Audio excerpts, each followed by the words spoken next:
funniest part and the most exciting part. I would like to commend the final round of the English Eloquence Contest 2025.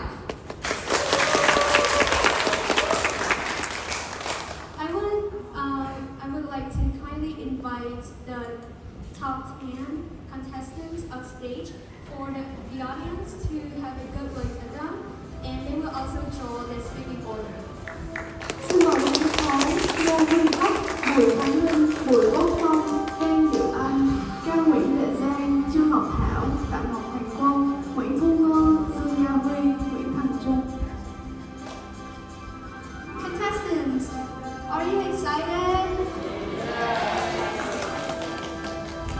Okay, now you will draw your speaking order. We will have 10 envelopes here, and we're going to shuffle it, and we're going to choose the one that you like.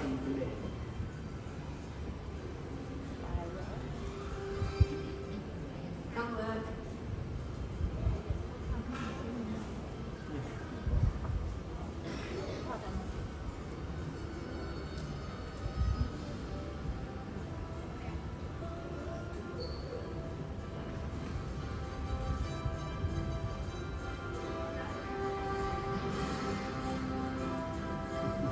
Now let's reveal your order.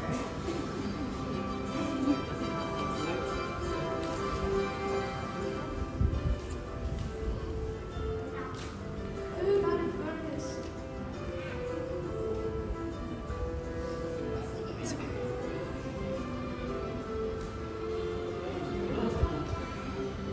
Let's give a great applause to all of the outstanding contestants.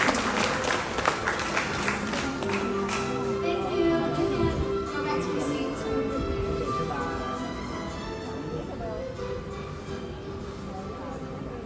And thank you, contestants, for the very exciting draw.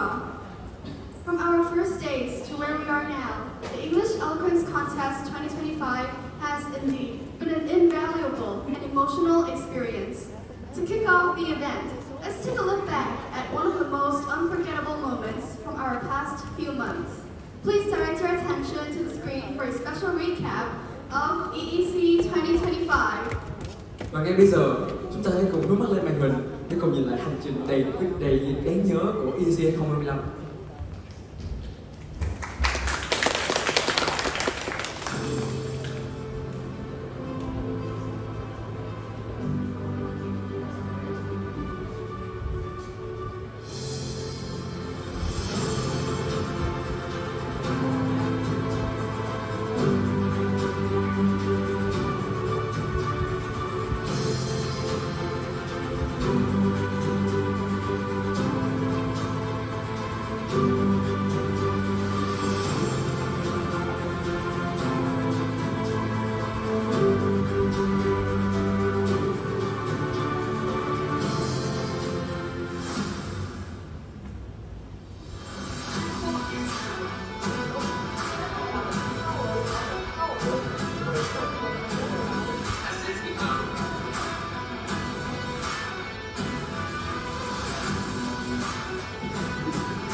emotional and memorable, hasn't it?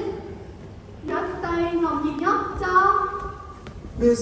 Danielle Clarizio, Assistant Director for International Student and Scholars Commission for University of Wisconsin starts. Cô Daniel Fabrizio, Phó Giám đốc Dịch vụ Sinh viên Học giả Quốc tế của Đại học Wisconsin, South Mỹ.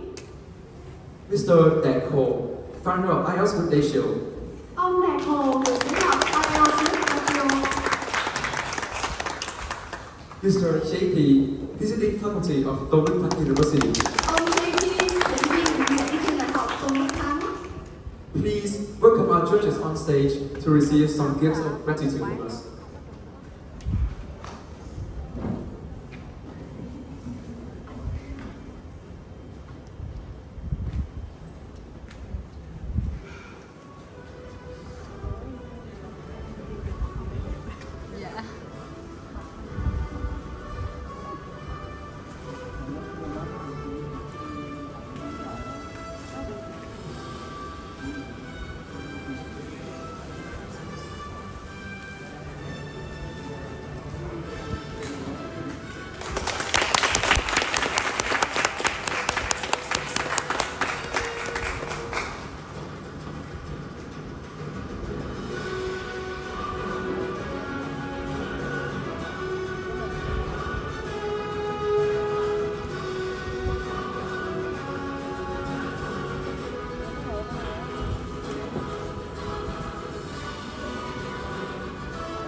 Nhìn thương quá à.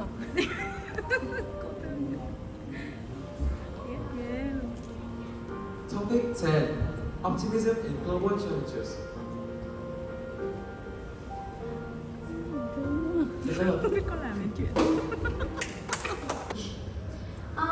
For example, Vietnam during the COVID-19, if we set out regulations like we mustn't stay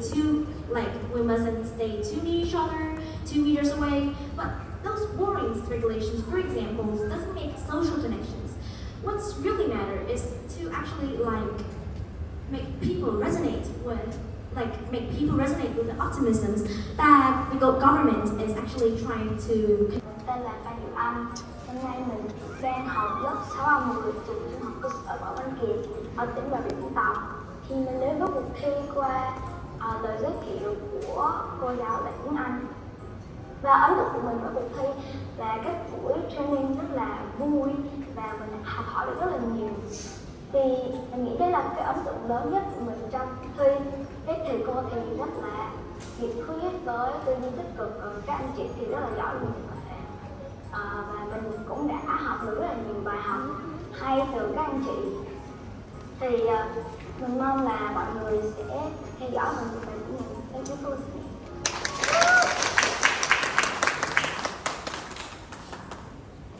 Alright, and now let's welcome her on stage with the topic of optimism in global challenges.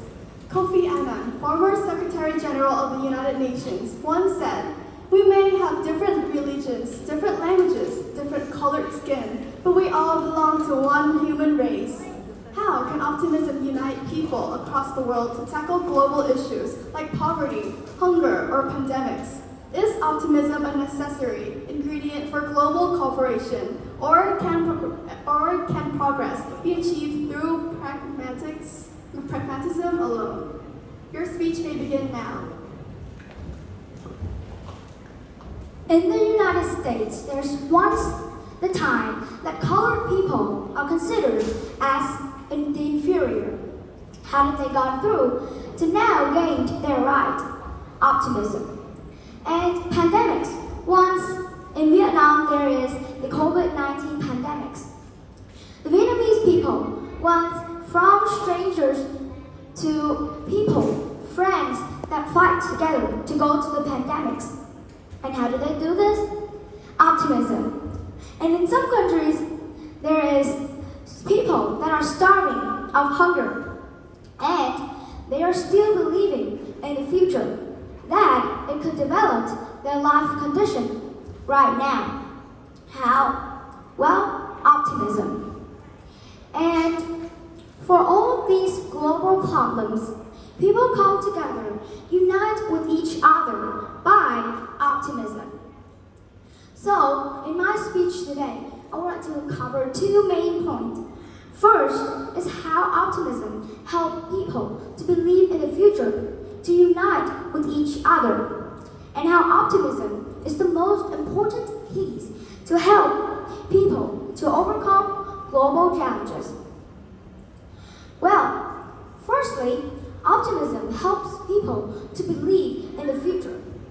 Well, it doesn't mean that it makes people believe that there will be no obstacles in the future. It makes them believe that even if there's obstacles in front of them, they will have the solution to go through, to pass it, and unite with others to fight for their objectives. And just like I have said at the start of my speech, as you can see, there are lots of global problems in the past, but people can still unite with each other to go through. They use their beliefs in the future. They believe that these solutions could be solved in the future, and they are the most important key. If they unite with each other, then they will success. Then this tells us that optimism helps people to unite with each other to believe in the future. That is how people have gone through lots of problems in the past.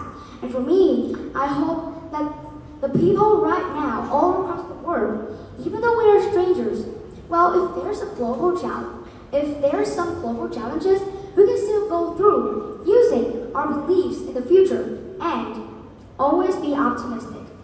Well, continue with my second point. How optimism is one of the most important keys that helps humans to go through all global challenges. Well, it is something that kind of related to my first point. It is their beliefs. Beliefs is something that is most important. It makes people think and know that they will go through. Well, it could also be imagination of a better world, of rainbows in the future. It is their beliefs. It is what they believe in. And what does the belief mean? It means that one day it will become true. So for them, this is their beliefs in the future. It is what makes them grow. It is their objective. It's their target. Using this, they strive, they develop, and they unite with each other. If a group have the same objective, they will help each other, unite with each other to grow. As I believe, and in my perspective, this is one of the most important keys to help people to unite with each other to go through global challenges. So, in conclusion, optimism is something that can help people believe in the future, help people to unite with each other. Well, even when you do not have any more dream, you do not believe in yourself, the future is always there.